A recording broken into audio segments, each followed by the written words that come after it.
10 juin 2026, un dénommé Puini met en ligne sur GitHub un fichier. Ni un virus, ni une faille, un texte, 120 000 signes. Et dans ce texte, en toutes lettres, les règles censées retenir l'une des IA les plus puissantes du monde. Épisode : La sécurité en prose des modèles d'IA. Chapitre 1 : Où vit la règle ? Un modèle, c'est des milliards de poids. Mais ce qui lui interdit de déraper tient, parfois, dans un document qu'on peut ouvrir et lire.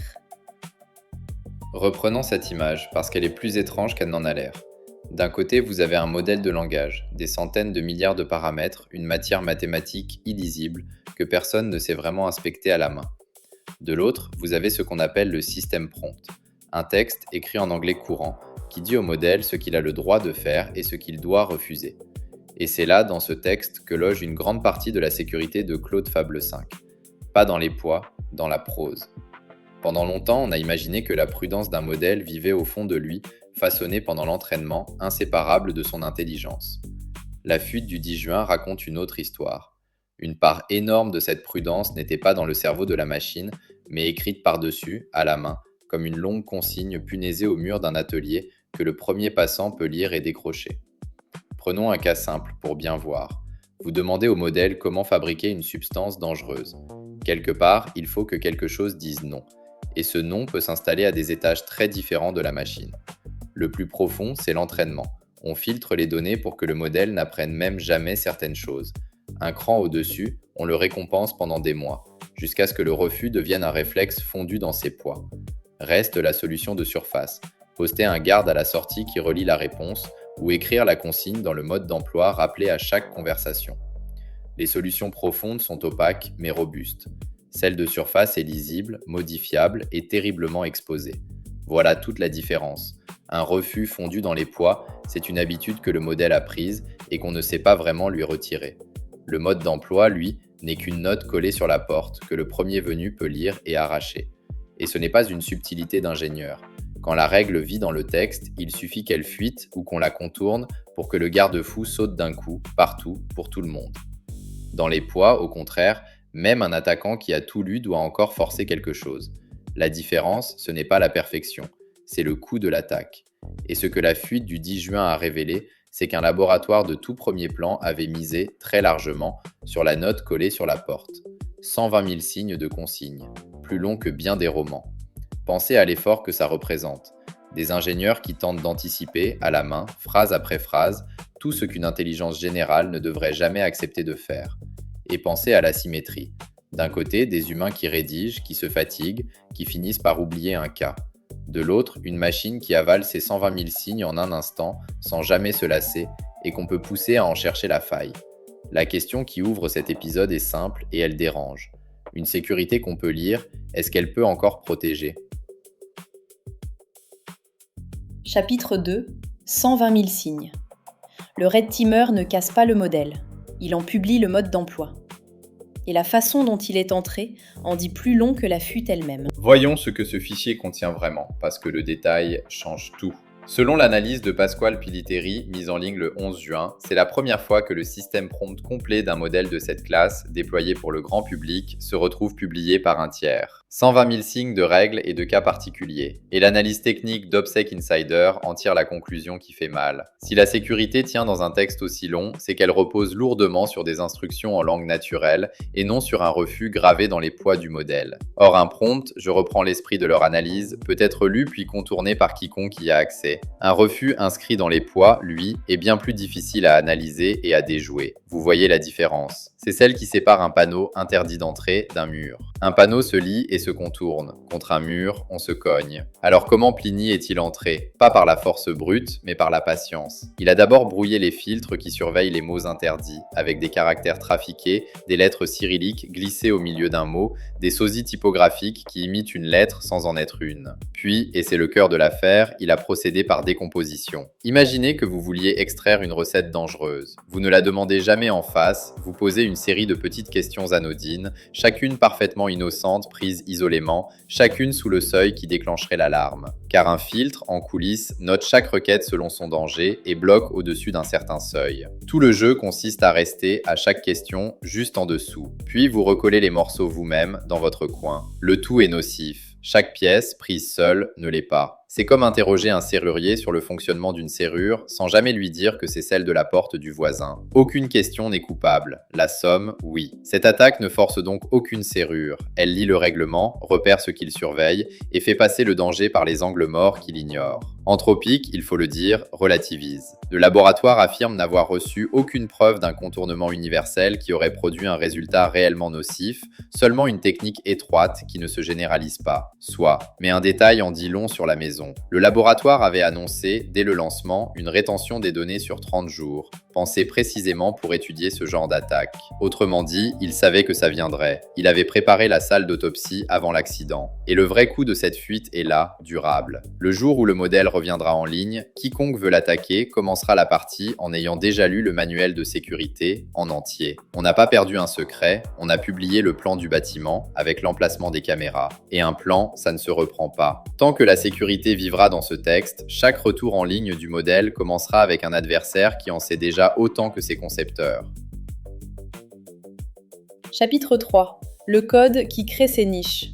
Ce problème a quelques siècles. Il ne vient pas de l'informatique. Il vient du droit écrit. Là, il faut quitter les modèles une minute parce que ce qui arrive à Fable 5 n'a rien d'un accident technique. C'est un problème vieux comme le droit. Pensez au code des impôts. Chaque année, le législateur ajoute un alinéa pour fermer une niche, une astuce repérée chez les contribuables les plus habiles. Et chaque alinéa, en se voulant précis, décide une nouvelle frontière, donc un nouvel endroit où se tenir, juste de l'autre côté. Plus le texte veut tout prévoir, plus il s'allonge. Plus il s'allonge, plus il offre de prise. C'est une course sans ligne d'arrivée où la règle et son contournement grandissent ensemble, main dans la main. L'histoire fiscale en est pleine. Une exonération écrite jadis pour les navires qu'on détourne un siècle plus tard vers des actifs qu'aucun rédacteur n'avait en tête. Un mot trop large, un autre trop étroit et des fortunes passent par la fente. Le texte n'a pas menti, il a juste été pris au mot. Les fiscalistes connaissent ça par cœur. Ils respectent la lettre de la loi à la virgule près tout en piétinant son esprit. Parce qu'une règle écrite ne dit jamais ce qu'elle voulait dire. Elle dit ce qu'elle dit, mot pour mot. Et entre les deux, il y a tout l'espace du contournement. Pourquoi ce piège est-il inévitable? Parce qu'une règle écrite dans une langue doit nommer ce qu'elle interdit. Et nommer, c'est tracer un bord. Or, un bord, ça a toujours un dehors. Tant que le monde à couvrir est petit et fermé, le texte peut en faire le tour. Le règlement d'une piscine municipale tient sur une affichette parce qu'on sait à peu près tout ce qui peut s'y passer. Mais demander à un texte de borner une intelligence générale, capable d'aborder n'importe quel sujet sous n'importe quel angle, et vous lui demandez l'impossible. Il courra toujours derrière, un alinéa en retard. Les 120 000 signes de Fable 5, ce n'est donc pas un excès de prudence. C'est la trace d'une tâche qui n'a par nature pas de fin. On retrouve même la vieille maxime du droit. Nul n'est censé ignorer la loi. Belle idée. Sauf que plus personne ne lit un code fiscal en entier et que personne, sans doute, ne maîtrise vraiment 120 000 signes de consignes. Personne, sauf la machine. Elle les avale d'un trait et on peut la retourner contre eux. Voilà le vrai déséquilibre. D'un côté, un humain qui rédige des règles, faillibles, qui finit sa journée et rentre chez lui. De l'autre, une recherche méthodique, infatigable, qui teste chaque jointure du texte, une par une, toute la nuit s'il le faut, jusqu'à trouver celle qui cède. Toute langue laisse des ombres, des silences, des sous-entendus. Et c'est exactement dans ces ombres que l'attaquant s'installe. Écrire la sécurité en prose, c'est hériter d'un coup de tous les défauts du droit écrit, sans en avoir les tribunaux, ni le temps long qui finit par les corriger.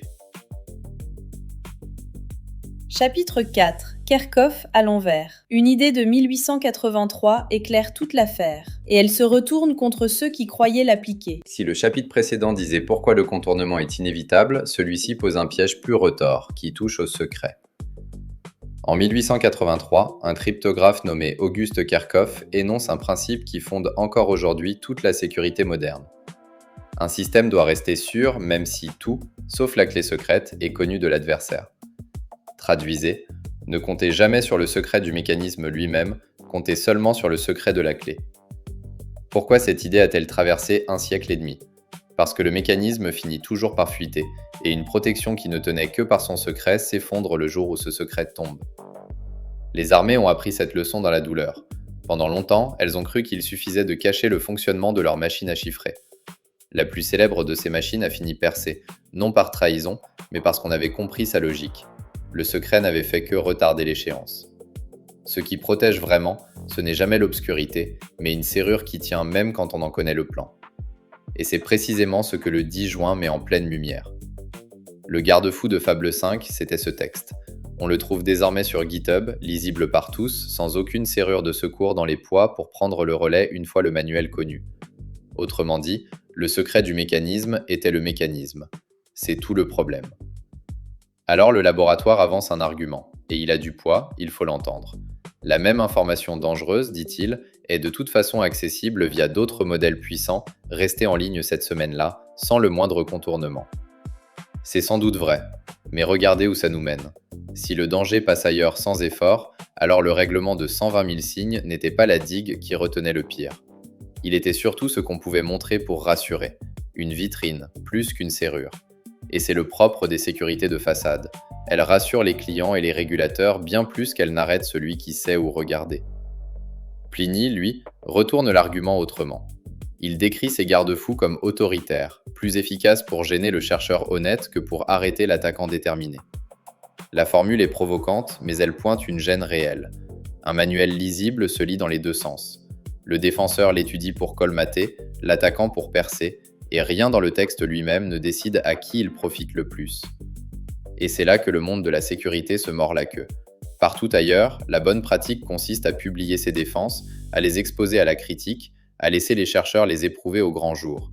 C'est même ce qui fait progresser un système. Mais ici, la défense et le secret ne font qu'un. Si bien que la transparence, qui est d'ordinaire une vertu, se retourne en arme tendue à l'adversaire. Bien faire devient dangereux. Nous voilà au cœur du paradoxe. Publier le règlement, c'est armer l'attaquant qui n'attendait que ça. Le garder secret, c'est miser sur l'obscurité, exactement ce que Kerckhoffs interdit depuis 1 siècle et demi. Une sécurité écrite en prose est prise entre ces deux murs, sans sortie par le haut, trop lisible pour être sûre, trop fragile pour rester longtemps secrète. Le Red Teamer n'a pas créé cette contradiction.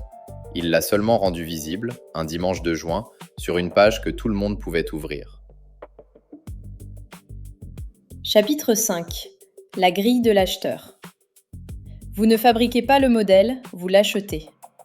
Voici comment ne pas prendre un panneau pour un mur. Alors qu'est-ce qu'on fait de tout ça quand on dirige, qu'on est responsable de la sécurité et qu'on déploie un de ces modèles dans la maison? D'abord, on arrête de poser la mauvaise question. Demander « est-ce que c'est sûr ?» ne mène nulle part. La seule qui compte, celle qui sépare le panneau du mur, c'est où vit la règle. Demandez à votre fournisseur ce qui est inscrit dans les poids par l'entraînement et ce qui n'est qu'écrit dans le mode d'emploi, parce que les deux ne se valent pas. Un refus structurel survit à la fuite du texte. Le rédactionnel, lui, tombe avec le texte qui le porte. Posez ensuite une deuxième question, plus concrète encore. Que se passe-t-il quand un garde-fou cède? Une architecture sérieuse ne mise jamais sur une seule ligne de défense. Elle empile les couches, un filtrage qui surveille ce qui entre, et surtout un refus appris en dur dans le modèle que la fuite d'un texte n'atteint pas. Si tout repose sur le seul mode d'emploi, vous n'avez pas une défense en profondeur. Vous avez une porte, avec un mot écrit dessus. Et puis une troisième question, qu'on oublie toujours. Qui regarde? Existe-t-il un tiers hors du laboratoire, capable d'auditer ce qui retient vraiment le modèle? Parce que demain, votre auditeur, votre régulateur, votre assureur vous demanderont précisément où vit la règle. Imaginez la scène. On vous réclame la preuve que le modèle refusera tel usage interdit. Vous tendez un document de 120 000 signes en disant « c'est écrit là ». Et on vous répond, à juste titre « et si quelqu'un l'a lu avant moi, méfiez-vous enfin d'un piège commercial ». Un fournisseur vous montrera volontiers son règlement, justement parce qu'il est lisible, pour prouver qu'il prend la sécurité au sérieux. Mais la longueur d'un règlement n'est pas une mesure de solidité. Elle peut même être l'inverse. Le signe qu'on a tenté de colmater à la main, cas par cas, ce qu'on n'a pas su régler à la racine. 120 000 signes, ce n'est pas un trophée de prudence, c'est l'aveu d'un travail sans fin. Soyons justes, malgré tout, car le sujet le mérite. La sécurité en prose a une vraie vertu. On peut la dire en clair et la corriger en une nuit. Un refus enfoui dans les poids, à l'inverse, personne ne sait précisément ce qu'il interdit, ni ce qu'il bloque par erreur. La transparence l'expérience du texte, c'est aussi de l'auditabilité et c'est précieux. Mais ne confondez jamais « je vois les garde-fous » avec « les garde-fous tiennent ». Une règle qu'on lit est une règle qu'on apprend à contourner. Un signal, pourtant, mérite toute votre attention dans les mois qui viennent. Le jour où un laboratoire vous dira « notre refus est structurel, pas rédactionnel », il vous vendra autre chose qu'un panneau. En attendant, traitez la sécurité de niveau prompt pour ce qu'elle est, une politesse, pas une serrure. Et gardez en tête l'image du début. Ce fichier de 120 000 signes n'a pas prouvé qu'on avait trop sécurisé Fable 5. Il a prouvé qu'on avait écrit la sécurité là où il aurait peut-être fallu la construire. Vous écoutiez La sécurité en prose des modèles d'IA. Merci d'avoir écouté jusqu'au bout. Si cet épisode vous a parlé, partagez-le